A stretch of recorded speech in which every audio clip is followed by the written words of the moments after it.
guys, Assalamualaikum warahmatullahi wabarakatuh. Izinkan kelompok kami untuk mempresentasikan hasil dari diskusi yang telah dilakukan. Sebelumnya perkenalkan nama anggota kelompok. Yang pertama ada saya sendiri, Nurmila Sari dengan NIM belakang 013, ada Widiawati dengan NIM belakang 014, ada Mu'alifah dengan NIM belakang 015, dan ada Putri Retna Mulyani dengan NIM belakang 016. Di kesempatan kali ini kelompok kami akan membahas atau mendiskusikan tentang bab 5, yaitu mengenai metode penentuan harga pokok pesanan atau job order costing. Next ada karakteristik lingkungan pesanan pekerjaan. Jadi perusahaan dapat dikelompokkan ke dalam dua jenis, tergantung apakah produksi jasa mereka bersifat unik.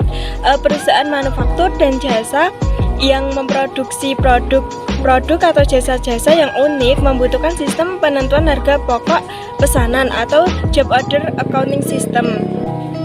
Jadi dalam karakteristik lingkungan pesanan pekerjaan ini terdapat beberapa yang harus diperhatikan. Yang pertama itu adalah produksi dan penentuan biaya pesanan.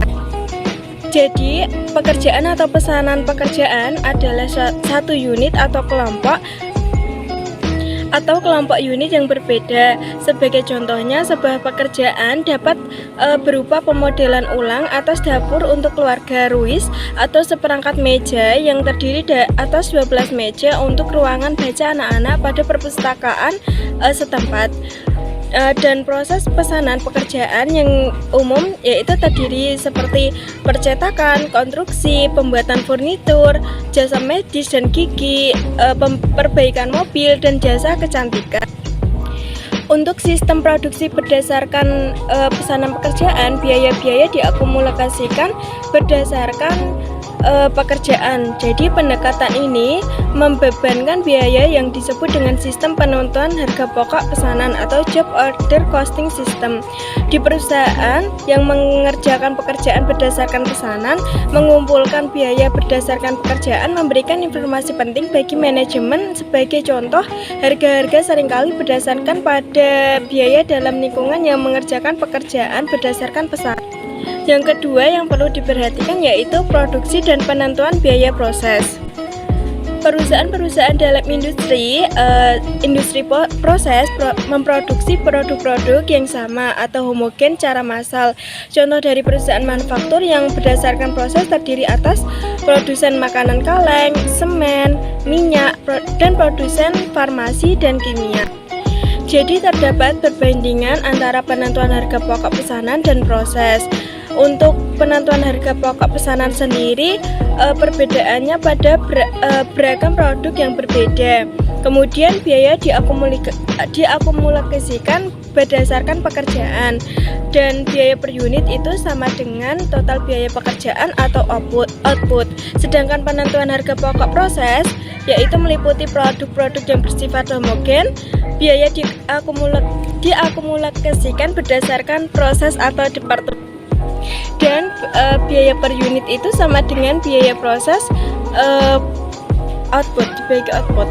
Jadi biaya per unit sama dengan biaya proses dibagi dengan biaya output.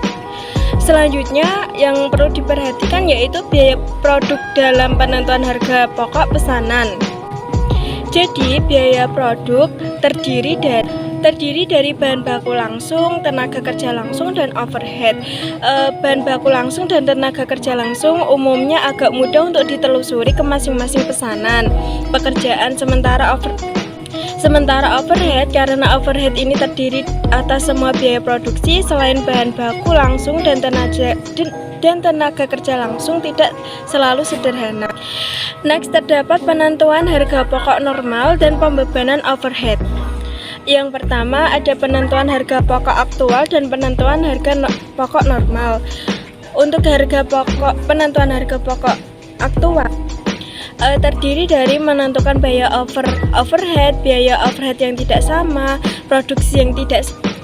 Sedangkan untuk penentuan harga pokok normal sendiri yaitu penentuan memecahkan permasalahan yang berkaitan dengan perhitungan biaya aktual. Sistem biaya normal menentukan biaya per unit dengan menambahkan bahan baku langsung aktual tenaga kerja langsung aktual dan perkiraan overhead.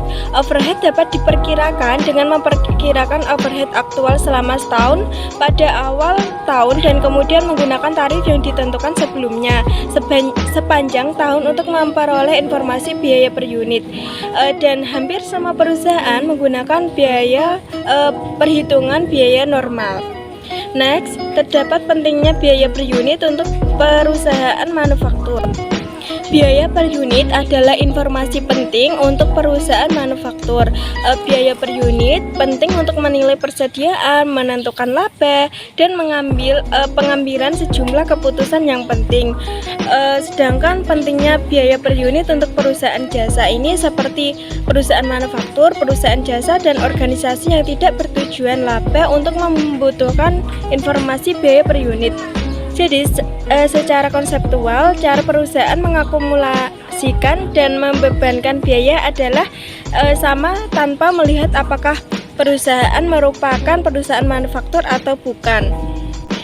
Kemudian perusahaan jasa terlebih dahulu harus mengidentifikasi unit jasa yang sedang diberikan. Sebuah rumah sakit akan mengakumulasikan biaya-biaya berdasarkan pasien, hari perawatan, dan jenis prosedur, misalnya sinar X, tes darah lengkap. Badan pemerintah juga harus mengidentifikasi jasa yang diberi, mengidentifikasi sampah dari setiap rumah tangga dan menghitung biaya berdasarkan jumlah truk yang beroperasi atau rumah tangga yang dilayani. Kemudian selanjutnya terdapat keputusan beretika. Jadi organisasi-organisasi yang tidak bertujuan laba harus menelusuri biaya untuk memastikan bahwa mereka memberikan jasa dengan cara yang efisien dari sisi biaya. Sistem akuntansi biaya mengukur dan membebankan biaya sehingga biaya per unit produk atau jasa dapat ditentukan. Biaya per unit adalah informasi yang sangat penting bagi perusahaan manufaktur dan jasa. Pelanggan adalah persyaratan umum dalam pasar untuk produk dan jasa tertentu. Misalnya pelanggan alat-alat tertentu, audit, jasa hukum, dan prosedur serta uji medis. Halo, assalamualaikum teman-teman semua. Saya Widiawati dengan NIM belakang 014. Saya di sini akan menjelaskan penentuan harga pokok normal dan memperkirakan overhead. Apa itu perkiraan overhead? Perkiraan overhead adalah suatu perkiraan terbaik menurut perusahaan atau jumlah overhead, di mana itu terdapat utilitas, tenaga kerja tidak langsung, penyusutan, dan lain-lain yang akan dikeluarkan pada tahun depan. Perkiraan didapat dari angka tahun lalu dan disesuaikan untuk perubahan yang diantisipasi pada tahun berikutnya.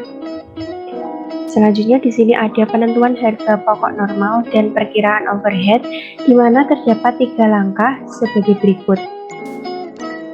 Berikut saya jelaskan. Untuk langkah yang pertama itu menghitung tarif overhead yang ditentukan sebelumnya.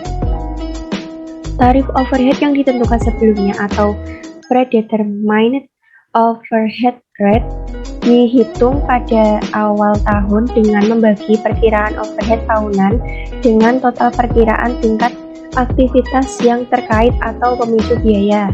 Berikut merupakan rumus dari tarif overhead yang ditentukan sebelumnya, yaitu perkiraan overhead tahunan dibagi perkiraan tingkat aktivitas tahunan.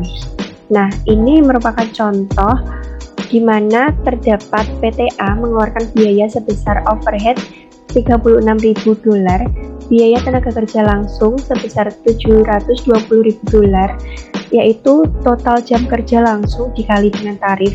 Lalu ada biaya tenaga kerja bulan Februari yaitu sebesar $56.000.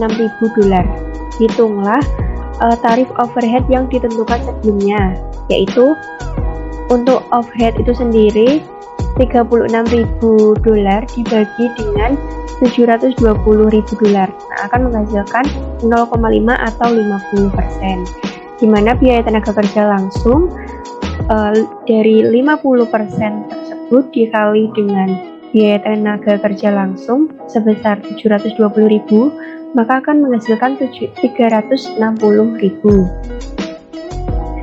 Lalu perhitungan yang kedua itu menghitung overhead yang dibebankan ke produksi bulan Februari. Nah, tadi tadi kan mendapatkan 0,50 atau 50% dikali dengan biaya tenaga kerja bulan Februari sebesar 56.000 dolar. Nah, maka akan menghasilkan 28.000 dolar. Selanjutnya untuk langkah yang kedua yaitu membahas membebankan overhead ke produksi. Dimana setelah overhead dihitung, perusahaan dapat membebankan overhead ke produksi dengan cara tarif overhead yang ditentukan sebelumnya dikali tingkat aktivitas aktual selama periode. Nah, contohnya itu seperti perusahaan memiliki tarif overhead sebesar 5 dolar per jam mesin pada minggu pertama untuk bulan Januari menggunakan 9.000 jam mesin, maka overhead yang dibebankan ke produksi minggu pertama bulan Januari adalah, nah, penyelesaiannya seperti ini. Untuk overhead yang sudah ditentukan sebelumnya yaitu 5 dolar dikalikan dengan 9.000, nah akan menghasilkan 45.000 dolar. Selanjutnya langkah yang ketiga itu melakukan rekonsiliasi overhead aktual dengan overhead yang dibebankan. Nah, contohnya itu perusahaan X terdapat overhead sebesar 375.400, di mana biaya tenaga kerja langsung 750.000, beban pokok penjualan sebelum penyesuaian atas varian overhead yaitu 632.000 dan tarif overhead 0,50. Diminta untuk menghitung variabel overhead untuk tahun tersebut dan tempatkan varian overhead dengan menyesuaikan beban pokok penjualan. Nah, penyelesaiannya ini di mana overhead uang dibebankan untuk tahun tersebut yaitu tadi tarif overhead sebesar 0,50 dikali dengan biaya tenaga kerja langsung 750.000 menghasilkan 375.000. Nah, untuk overhead aktual yang sudah ditentukan tadi sebesar 375.400 dikurangkan dengan overhead yang dibebankan sebesar 375.000, nah akan menghasilkan varian overhead under upline sebesar 400 ya. Nah, kenapa dikatakan under applied? Karena overhead aktual itu nilainya lebih besar daripada overhead yang dibebankan begitu. Nah, untuk soal yang kedua, beban pokok penjualan sebelum penyesuaian. Nah, itu tadi sebesar 632.000 ditambah dengan overhead applied sebesar 400, nah akan menghasilkan beban pokok penjualan setelah penyesuaian yaitu 632.400. Untuk selanjutnya ada varian overhead. Nah, ini tadi seperti yang sudah dicontohkan, varian overhead ini rumusnya overhead aktual dikurangi dengan overhead yang diterapkan, di mana jika overhead aktual lebih besar daripada overhead yang dibebankan, maka disebut overhead under applied atau biaya produksi lebih rendah ditambahkan ke beban pokok penjualan. Nah, jika overhead aktual itu nilainya lebih kecil daripada overhead yang dibebankan, maka disebut overhead over applied atau biaya produksi lebih tinggi. Nah, ini digunakan untuk mengurangi beban pokok penjualan. Selanjutnya ada tarif overhead departemen. Nah, tarif overhead departemen adalah sejenis tarif overhead yang lebih dari satu yang banyak digunakan.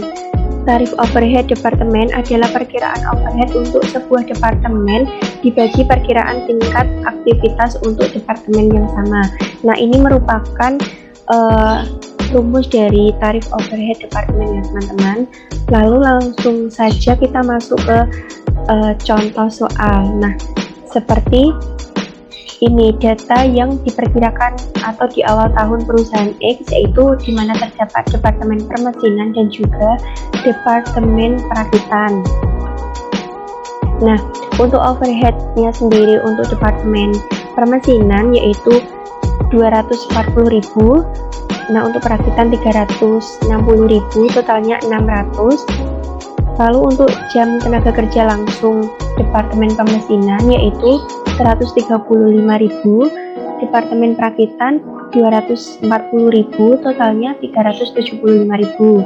Nah, untuk jam mesin departemen permesinan yaitu 200.000. Perusahaan X ini menggunakan tarif overhead departemen. Di dalam departemen pemesinan overhead dibebankan berdasarkan jam mesin, sedangkan untuk departemen perakitan overhead dibebankan berdasarkan jam tenaga kerja langsung. Nah, untuk data aktual bulan Juli ini ada overhead untuk permesinan sebesar 22.500, departemen perakitan 30.750, totalnya 53.250. Nah, untuk jam tenaga kerja langsung untuk departemen permesinan 11.000, departemen perakitan 20.000, totalnya 31.000. Untuk jam mesinnya sebesar 17.000. Nah, untuk pembahasannya, hitunglah tarif overhead departemen untuk departemen permesinan dan perakitan. Untuk departemen permesinan yaitu dari tabel nominal yang sudah saya paparkan tadi, yaitu sebesar 240.000 dibagi 200.000 jam mesin, nah akan menghasilkan 1,20 jam mesin. Nah, untuk departemen perakitan 360.000 dibagi 240.000 menghasilkan 1,50 jam tenaga kerja langsung. Nah, hitunglah overhead yang dibebankan ke produksi setiap departemen bulan Juni. Untuk permesinan bulan Juni yaitu dari tarif overhead permesinan yang sudah kita hitung tadi sebesar 1,20 dikali dengan 17.000, nah akan menghasilkan 20.400. Nah, untuk selanjutnya ke perakitan pada bulan Juni yaitu 1,50 dikali 20.000, nah akan menghasilkan 30.000. Lalu untuk yang C, berapa overhead setiap departemen mengalami over applied atau under applied? Nah, untuk departemen permesinan tadi sesuai dengan rumusnya overhead aktual dikurangi overhead dibebankan. Nah, itu tadi ditampilkan tertulis 22.500 dikurangi dengan overhead yang dibebankan tadi 20.400, nah akan menghasilkan 2.100. Nah, itu dinamakan dengan under applied karena overhead aktual itu lebih besar nominalnya daripada overhead yang dibebankan. Nah, untuk departemen perakitan itu nominalnya 30.750 dikurangi dengan 30.000 yang sudah kita hitung tadi, nah akan menghasilkan 750. Selanjutnya biaya per unit dalam sistem pesanan. Nah, ini seperti yang sudah saya jelaskan tadi, data-datanya untuk perusahaan X di awal tahun dan juga data aktual. Langsung saja kita masuk ke perhitungannya untuk tarif overhead pabrik yang ditentukan sebelumnya, yaitu nilai overhead sebesar 600.000 dibagi 375.000, nah akan menghasilkan 1,60 per jam tenaga kerja langsung. Untuk overhead yang dibebankan bulan Juli, maka 1,60 per jam tenaga kerja langsung itu tadi dikalikan dengan 31.000, nah akan menghasilkan 49.600. Lalu untuk varian overhead aktual sebesar 53.250 dikurangi dengan 49.600, nah akan menghasilkan 3.650. Nah, itu dinamakan under applied. Selanjutnya untuk biaya produk per unit, rumusnya total biaya produk dibagi jumlah unit. Nah, contohnya itu seperti memproduksi barang sesuai pesanan pada bulan Januari. Bulan pertama, operasi menerima pesanan produk X yaitu sebesar 20 dan produk Y sebesar 10. Harga setiap pesanan ditambah dengan biaya 50% dari biaya produk, di mana biaya bahan baku sebesar 1.000, jumlah jam tenaga kerja langsung 1.080. Jika tarif yang ditentukan itu 4 jam tenaga kerja langsung, lalu ada overhead yang dibebankan pesanan ini adalah sebesar 240. Nah, untuk total biaya produknya itu meliputi bahan baku sebesar 1.000 tenaga kerja langsung sama overhead. Nah, untuk total semua biaya produk itu ada 2.320 dibagi dengan produk X yaitu 20 unit. Nah, akan menghasilkan $116. Seperti itu, teman-teman.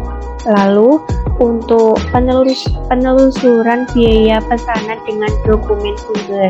Nah, di mana ada keputusan beretika. Permasalahan etika muncul saat perusahaan menambahkan biaya-biaya suatu pesanan ke pesanan yang lain. Pesanan pertama biayanya menjadi lebih rendah sehingga harganya pun menjadi lebih rendah. Untuk pesanan kedua biayanya tinggi, begitu pula dengan harganya juga tinggi. Nah, selanjutnya untuk dokumen sumber yang pertama ada kartu biaya pesanan atau job order cost sheet, di mana untuk mengetahui biaya bahan baku dan tenaga kerja aktual yang dikeluarkan untuk suatu perusahaan, untuk suatu pesanan harus menelusuri berbagai biaya. Satu cara adalah dengan membuat kartu biaya pesanan setiap kali sebuah pesanan baru dikerjakan. Kartu biaya pesanan merupakan buku besar pembantu untuk akun barang dalam proses dan merupakan dokumen utama untuk mengakumulasikan biaya semua yang berkaitan dengan pesanan tersebut. Nah, ini merupakan contoh kartu biaya pesanan. Ada nama pesanan, tanggal mulai, dan juga tanggal selesai. Lalu ada nama akun-akun seperti itu, teman-teman.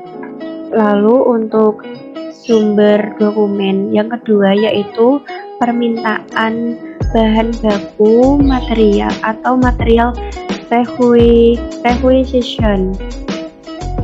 Nah, di mana biaya bahan baku langsung dibebankan ke sebuah pesanan atau pekerjaan berdasarkan sumber dokumen yang disebut formulir permintaan bahan baku. Tidak ada upaya yang dilakukan untuk menelusuri biaya dari bahan baku lainnya atau bahan baku tidak langsung ke pesanan tersebut karena BBTL atau biaya bahan baku tidak langsung akan dibebankan ke pesanan melalui tarif overhead yang ditentukan sebelumnya. Nah, ini merupakan contoh dari formulir permintaan bahan baku seperti ini ya, teman-teman. Lalu untuk dokumen yang ketiga yaitu kertas jam kerja, di mana alat yang digunakan untuk membebankan biaya tenaga kerja langsung ke dalam pesanan masing-masing pesanan merupakan sumber dokumen yang disebut juga dengan kartu jam kerja. Nah, untuk setiap hari pegawai memasukkan kartu jam kerja yang mengidentifikasikan nama pegawai, lalu tarif upah, serta lama waktu bekerja yang dihabiskan untuk mengerjakan sebuah pesanan. Kartu jam kerja ini dikumpulkan dan dikirimkan ke Departemen Akuntansi Biaya tempat informasi tersebut digunakan. Sekian presentasi dari saya, selanjutnya akan dilanjutkan oleh teman saya. Terima kasih. Materi selanjutnya arus biaya yang melalui akun-akun. Arus biaya menjelaskan cara biaya dihitung dari suatu titik di mana biaya terjadi, sampai ke titik di mana biaya diakui sebagai beban pada laporan laba rugi. Minat utama dalam sistem penentuan harga pokok pesanan adalah arus kas dari biaya manufaktur. Berikut adalah 3 elemen biaya manufaktur. Yang pertama, bahan baku langsung, tenaga kerja langsung, dan overhead. di mana 3 elemen tersebut akan mengalir melalui barang dalam proses ke barang jadi dan akhirnya ke beban pokok penjualan. Yang pertama, akuntansi untuk bahan baku. Karena perusahaan baru saja memulai usahanya, perusahaan tidak memiliki persediaan awal untuk memproduksi tas ransel dan tas kantor pada Januari, dan untuk memiliki bahan baku pada awal Februari, kita membeli secara kredit bahan baku senilai $2.500 yang mencakup kulit, tali untuk pengikat tas ransel, benang, dan sabuk. Dalam catatan akuntansi, akun bahan baku dan utang dagang meningkat sebesar $2.500, yaitu bahan baku debit $2.500 dan utang dagang kredit $2.500. Bahan baku adalah akun persediaan yang muncul di laporan posisi keuangan dalam aset lancar. Akun bahan baku ini juga merupakan akun pengendali untuk semua bahan baku. Saat penyelia produksi membutuhkan bahan baku untuk sebuah pesanan, maka bahan baku akan diambil dari ruang penyimpanan. Biaya bahan baku dipindahkan dari akun bahan baku dan ditambahkan ke akun barang dalam proses. Tentu saja, berdasarkan pesanan, bahan baku berpindah dari ruang penyimpanan ke bagian produksi dalam pabrik harus ditandai dengan nama pesanan yang tepat supaya tidak terjadi kekeliruan. Anggap saja kita membutuhkan bahan baku untuk tas ransel senilai $1.000 dan $500 untuk tas kantor. Selanjutnya, kartu biaya pesanan untuk tas ransel akan memperlihatkan bahan baku sebesar $1.000 dan bahan baku langsung tas kantor yaitu $500.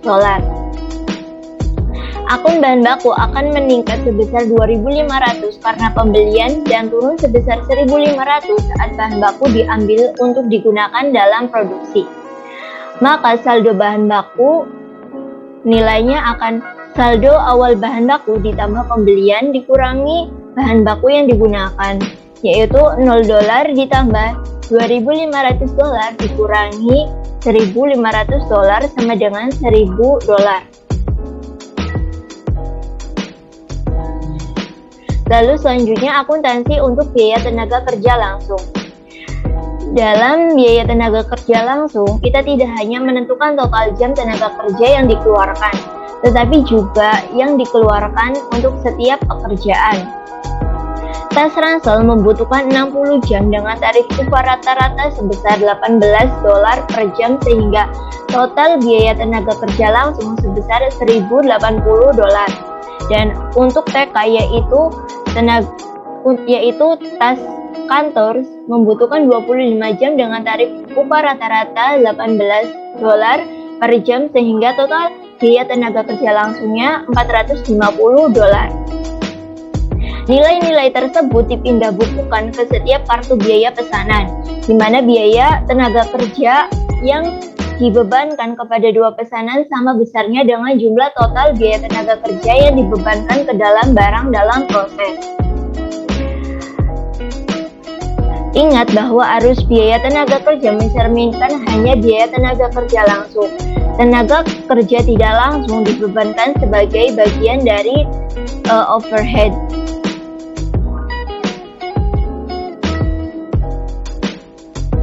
Selanjutnya, akuntansi untuk overhead.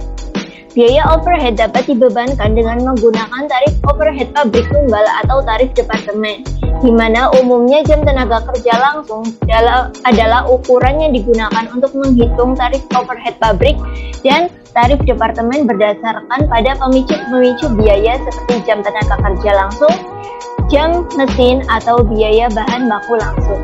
Lalu asumsikan bahwa total perkiraan biaya overhead untuk Johnson Letterhead Goods adalah $9.600 dan perkiraan jam tenaga kerja langsungnya adalah 2.400 jam. Maka tarif overhead yang ditentukan sebelumnya menjadi sebagai berikut, yaitu tarif overhead sama dengan $1.600 dibagi 2.400 sama dengan $4 per jam. Maka tas ransel sama dengan untuk 60 jam dikali dengan tarif overhead yaitu $4 sama dengan $240, dan untuk tes kantor yaitu 25 jam dikali $4 sama dengan $100. Selanjutnya, akuntansi untuk biaya overhead aktual. Biaya overhead aktual tidak akan pernah masuk ke akun barang dalam proses.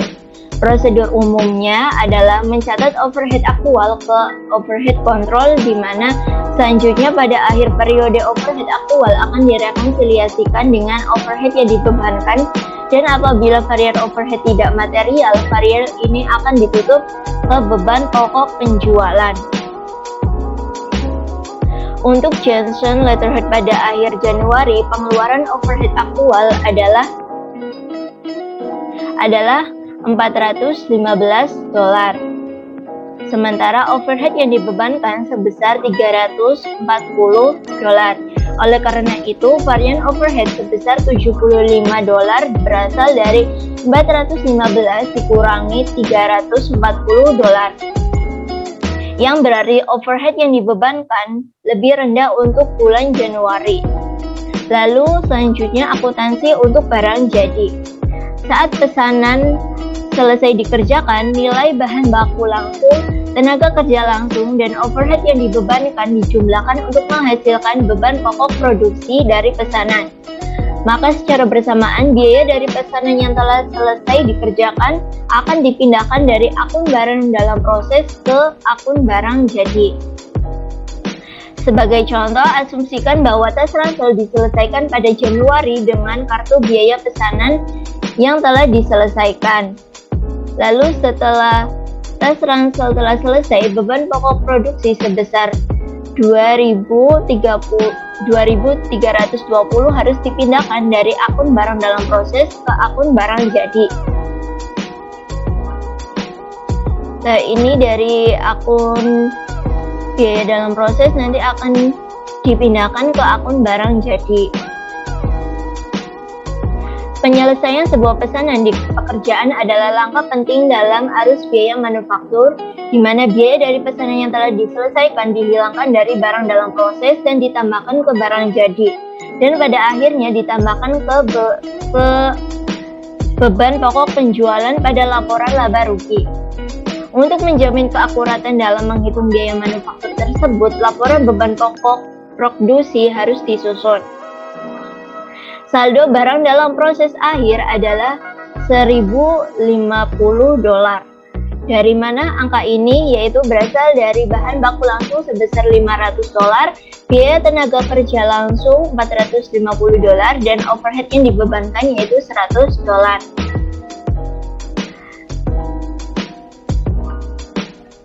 Namun, tes kantor masih dalam proses dan biaya manufaktur yang dibebankan sejauh ini adalah bahan baku langsung, tenaga kerja langsung, dan overhead yang dibebankan. Total dari biaya ini akan menghasilkan $1.050. Selanjutnya, akuntansi untuk beban pokok penjualan. Jika sebuah pesanan dikerjakan khusus untuk seorang pelanggan dan kemudian dikirimkan ke pelanggan, maka biaya dari pesanan yang telah selesai akan menjadi beban pokok penjualan. Biasanya varian overhead tidak material sehingga akan ditutup ke akun beban pokok penjualan. Ada dua istilah dalam beban pokok penjualannya. Pertama, beban pokok penjualan sebelum penyesuaian atas varian overhead disebut dengan beban pokok penjualan normal atau normal cost of goods sold.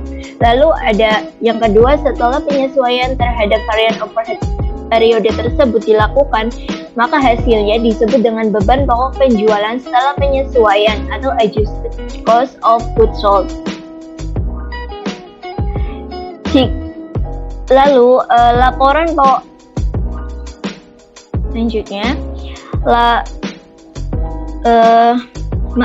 beban pokok penjualan akan meningkat sebesar $2.320 dolar, sementara barang dalam proses turun pada nilai yang sama dengan kenaikan beban pokok penjualan, yaitu pesanan sudah selesai sehingga biaya tidak dapat tepat di barang dalam proses. Selanjutnya, penjualan akan diakui dengan meningkatkan baik pendapatan penjualan maupun piutang usaha sebesar 3.480 dolar ini berasal dari 50% dari biaya atau 3.230 ditambah 1.160 dolar. Biasanya, varian overhead ditutup ke akun beban pokok penjualan pada akhir tahun. Varian terjadi setiap bulan karena tingkat produksi yang tidak sama dan biaya overhead aktual yang tidak sama. Maka setelah disetahunkan, varian bulanan tersebut harusnya saling mengurangkan sehingga varian akhir tahunnya menjadi kecil. Namun untuk mengilustrasikan bagian varian overhead akhir tahun akan ditangani, kami akan menutup varian overhead untuk Johnson Leather Goods pada Januari. Contohnya seperti ini. Untuk laporan beban pokok penjualan, persediaan barang jadi awalnya yaitu sebesar 0 dolar dan beban produksinya 2.320. Ini berasal dari sini, lalu barang tersedia untuk dijual yaitu 2.320. Lalu akan dikurangi oleh persediaan barang jadi awal yaitu 0 dolar dan beban pokok penjualan normal yaitu 2.320 dolar. Lalu akan ditambahkan dengan overhead yang dibebankan lebih rendah yaitu 75 dolar seperti yang sudah kita hitung sebelumnya, maka beban pokok penjualan setelah penyesuaian yaitu 2.395 dolar. Selanjutnya, akuntansi untuk biaya non-manufaktur. Biaya non-manufaktur atau biaya periodik juga terjadi di perusahaan, di mana biaya-biaya ini terdiri atas biaya penjualan dan administrasi umum yang tidak pernah dibebankan ke produk, karena bukan merupakan bagian arus biaya manufaktur. Lalu asumsikan bahwa Leather Goods memiliki transaksi tambahan berikut ini pada Januari, yaitu iklan sebesar 75 dolar, komisi penjualan 1.125 dolar, dan gaji pegawai kantor 500 dolar, serta penyusutan peralatan kantor 50 dolar. Dua transaksi yang pertama adalah beban penjualan dan dua yang terakhir adalah beban administrasi.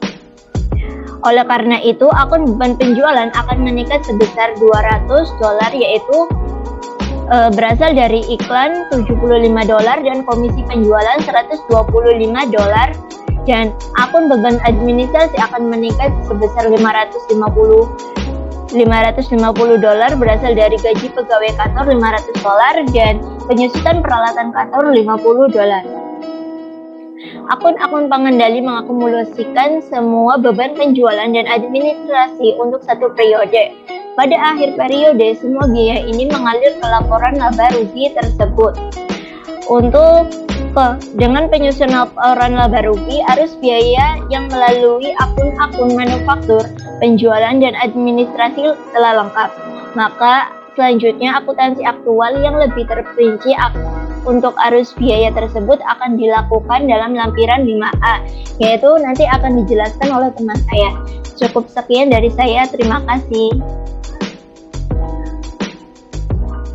Baik, di sini saya akan melanjutkan pemaparan materi oleh teman kelompok saya. Selanjutnya terkait dengan ayat jurnal penentuan harga pokok pesanan. Jadi semua transaksi yang mengalir melalui akun di dalam penentuan harga pokok pesanan ini akan dimasukkan ke dalam sistem akuntansi dengan membuat ayat-ayat jurnal. Nah, ayat-ayat jurnal yang biasanya dibuat atau disusun oleh perusahaan itu ada yang pertama terkait dengan pembelian bahan baku. Contohnya di sini perusahaan membeli bahan baku senilai 2.500 dolar secara kredit. Maka jurnal yang dibuat oleh perusahaan adalah bahan baku debit 2.500, utang dagang kredit 2.500 dolar. Atau dengan kata lain, transaksi pembelian bahan baku ini menyebabkan adanya penambahan saldo aset atas persediaan bahan baku perusahaan dan juga bertambahnya saldo liabilitas utang dagang perusahaan. Lalu yang kedua ini terkait dengan permintaan bahan baku untuk produksi.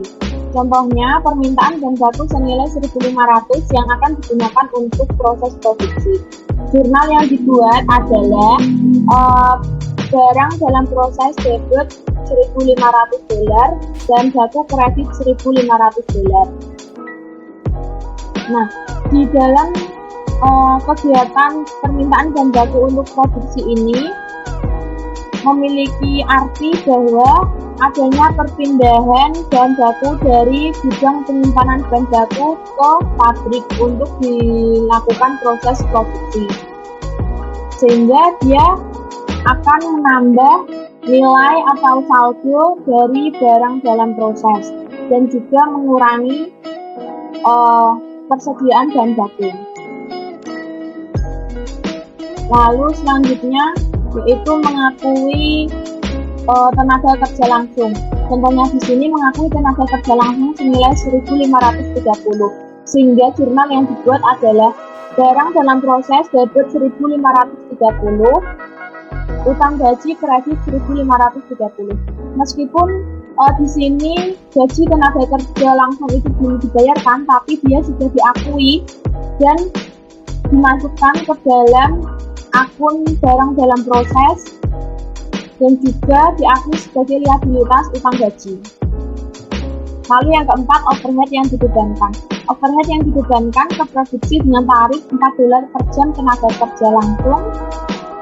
Total jam tenaga kerja langsung adalah 85 jam.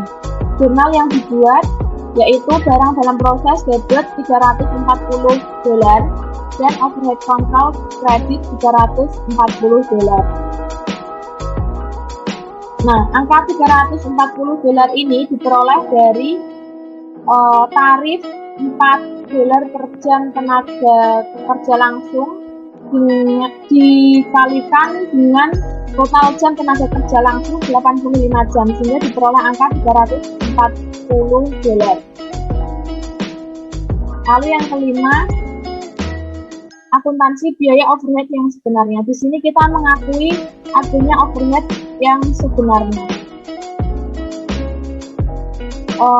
Kita mendebit akun overhead kontrol senilai 415 dolar dan kreditnya adalah akun utang dan juga akun akumulasi penyusutan. Nah, angka 415 dolar ini diperoleh dari penjumlahan nominal akun utang dan akumulasi penyusutan. Nah, nominal dari akun-akun utang dan akumulasi penyusutan ini sudah diketahui pada soal. Lalu yang keenam yaitu mencatat persediaan barang yang sudah selesai produksi. Nah, contohnya di sini adalah pesanan tas ransel itu sudah selesai dan akan dipindahkan ke gudang. Maka pencatatan akuntansinya yaitu barang jadi debit 2.320 dolar dan kreditnya adalah barang dalam proses 2.320 dolar.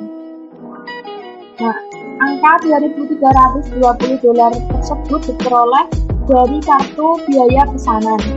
Di sini diketahui bahwa untuk pesanan tas ransel biaya yang dikeluarkan berupa bahan baku langsung itu 1.000 dolar, tenaga kerja langsung itu 1.080 dolar, overhead yang dibebankan senilai 240, sehingga diperoleh total biaya 2.320 dolar. Lalu yang ketujuh, kita mencatat penjualan. Di dalam pencatatan penjualan ini kita mencatat dua jurnal. Yang pertama itu jurnal untuk mengakui beban pokok penjualan. Nah, jurnalnya berbunyi beban pokok penjualan debit $2.320, barang jadi kredit $2.320. Kenapa barang jadi di kredit? Dikarenakan di dalam contoh ini diasumsikan bahwa tas ransel yang sudah jadi tersebut akan dikirimkan ke pelanggan. Lalu jurnal penjualan yang kedua itu piutang usaha debit $3.480 dan pendapatan penjualan kredit $3.480. Nah, angka $3.480 ini diperoleh dari beban pokok penjualan ditambah dengan 50% dari beban pokok penjualan atau keuntungannya, sehingga diperoleh angka $3.480. Lalu yang ke-8 ini menutup overhead yang nilainya lebih kecil dengan cara mendebit beban pokok penjualan senilai $75 dan juga mengkredit overhead control $75. Ini berguna untuk menutup akun overhead control biar nilainya menjadi 0. Lalu selanjutnya kita akan membahas terkait dengan alokasi biaya departemen pendukung. Nah, sebelum kita membahas alokasi biaya departemen pendukung, kita harus memahami bahwa di dalam akuntansi biaya itu terdapat dua jenis departemen, yaitu departemen produksi dan departemen pendukung. Nah, departemen produksi ini dia yang akan terlibat secara langsung di dalam proses produksi. Misalnya di dalam pabrik yang memproduksi pakaian, itu terdapat departemen produksi cutting, sewing, dan finishing. Sementara departemen pendukung itu dia tidak terlibat secara langsung di dalam proses produksi, tetapi dia menyediakan jasa yang dibutuhkan oleh departemen produksi. Misalnya seperti departemen teknik, itu dia tidak terlibat langsung dalam proses pembuatan barang, tapi dia membantu departemen produksi kalau misalnya ada mesin produksi yang error atau yang rusak gitu, itu akan diperbaiki oleh departemen teknik. Lalu selanjutnya kita akan mempelajari metode alokasi biaya departemen pendukung. Di sini terdapat 3 metode, yaitu metode langsung, metode sekuensial, dan metode resiprokal. Yang pertama, kita akan membahas metode langsung. Di dalam metode langsung ini, dia mengabaikan interaksi antar departemen pendukung dan akan membebankan biaya departemen pendukung hanya ke departemen produksi. Nah, di dalam pembebanan biaya departemen pendukung dengan metode langsung ini, semua biaya yang dikeluarkan oleh pabrik itu harus dimasukkan ke dalam biaya produk. Dikarenakan departemen pendukung ini tidak menghasilkan produk yang akan dijual, biaya departemen pendukung tidak dimasukkan ke dalam biaya per unit jika departemen pendukung tidak dimasukkan dalam biaya dari departemen produksi. Tetapi di dalam metode langsung ini dapat menyebabkan adanya pembebanan biaya yang tidak adil dan juga tidak akurat. Ini adalah contoh perhitungan dari pembebanan biaya departemen pendukung ke departemen produksi dengan menggunakan metode langsung. Di sini terdapat 2 departemen pendukung, yaitu kelistrikan dan pemeliharaan, dan juga terdapat 2 departemen produksi, yaitu penggilingan dan perakitan. Ini adalah data departemennya. Lalu langkah yang pertama adalah kita harus menghitung rasio alokasi ini biaya departemen pendukung ke departemen produksi. Yang pertama itu kelistrikan. Jadi di dalam metode langsung ini biaya departemen pendukung kelistrikan itu akan langsung dialokasikan ke Departemen Produksi Penggilingan dan Perakitan. Begitu juga dengan pemeliharaan akan langsung dialokasikan ke Departemen Penggilingan dan Perakitan, tanpa harus dialokasikan ke departemen pendukung lain. Nah, caranya, misalnya kelistrikan yang dialokasikan ke penggilingan itu 600.000 diperoleh dari nilai kelistrikan yang diharapkan dari Departemen Produksi Penggilingan ini.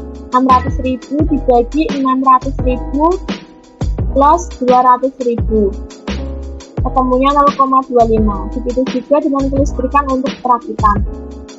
Lalu untuk pemeliharaan, caranya itu 4.500 dibagi 4.500 ditambah 4.500 ini dari penggilingan dan perakitan. Lalu diperoleh angka 0,50 untuk Departemen Produksi Penggilingan. Nah, lalu untuk hasilnya, untuk hasil akhirnya, nilai dari Departemen Pendukung Kelistrikan ini awalnya kan 250.000. Nah, karena dia sudah dialokasikan ke Departemen Penggilingan dan Perakitan, maka saldo akhirnya ini berkurang. Maka saldo akhirnya itu menjadi 0 karena dia sudah dialokasikan secara penuh ke penggilingan dan perakitan. Begitu juga dengan Departemen Pendukung Pemeliharaan. Lalu yang kedua adalah metode sekuensial. Di dalam metode sekuensial ini, alokasi biaya dilakukan secara bertahap dan diurutkan dari departemen yang memberikan layanan terbesar hingga ke departemen yang memberikan pelayanan terkecil.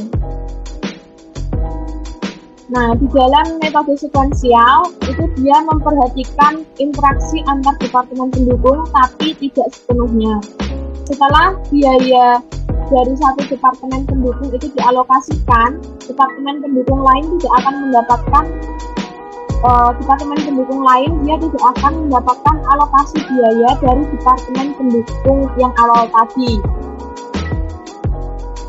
Departemen pendukung tidak akan mengalokasikan biayanya ke departemen pendukung yang memiliki nilai yang lebih tinggi dari dia. Contohnya di sini masih sama seperti tadi, departemen pendukungnya ada 2, kelistrikan dan pemeliharaan, produksinya juga ada 2, penggilingan dan perakitan. Lalu untuk perhitungan rasio alokasinya itu, yang pertama, departemen pendukung kelistrikan akan dialokasikan ke departemen pendukung pemeliharaan. Lalu setelah itu baru dialokasikan ke Departemen Produksi Penggilingan dan juga Perakitan. Lalu yang kedua, Departemen Pendukung Pemeliharaan akan dialokasikan ke Departemen Produksi Penggilingan dan Perakitan. Nah, di sini kita bisa lihat nilai dari Departemen Pendukung Kelistrikan kan lebih tinggi dari pemeliharaan. Oleh karena itu, Departemen Pendukung Kelistrikan yang dialokasikan terlebih dahulu ke Departemen Pemeliharaan, Penggilingan dan Perakitan. Tetapi Departemen Pendukung Pemeliharaan dia tidak mengalokasikan biayanya ke Departemen Kelistrikan karena nilai dari Departemen Pendukung Kelistrikan ini lebih tinggi daripada nilai pemeliharaan. Perhitungan rasio alokasinya masih sama seperti tadi. Misalnya untuk kelistrikan yang pertama itu dialokasikan ke pemeliharaan, ini 200.000 per 200.000 plus 600.000 plus 200.000, ketemunya 0,20. Begitu juga dengan kelistrikan untuk penggilingan dan perakitan. Lalu untuk yang pemeliharaan, di sini dia hanya dialokasikan ke penggilingan dan perakitan. Maka untuk perhitungan rasio alokasinya untuk pemeliharaan ke penggilingan itu 4.500 skor 4.500 plus 4.500. Lalu untuk hasil atau saldo akhirnya, Departemen Pendukung Kelistrikan ini kan saldo awalnya $250.000. Nah, karena dia sudah dialokasikan ke pemeliharaan, penggilingan, dan perakitan, maka saldo akhir dari Departemen Pendukung Kelistrikan ini adalah 0. Untuk pemeliharaan, karena dia sudah dialokasikan penuh ke penggilingan dan perakitan, maka saldo akhirnya juga 0. Lalu selanjutnya dengan metode resiprokal. Di dalam metode resiprokal ini dia memperhitungkan secara penuh interaksi antar departemen pendukung dengan menggunakan sistem persamaan linear simultan.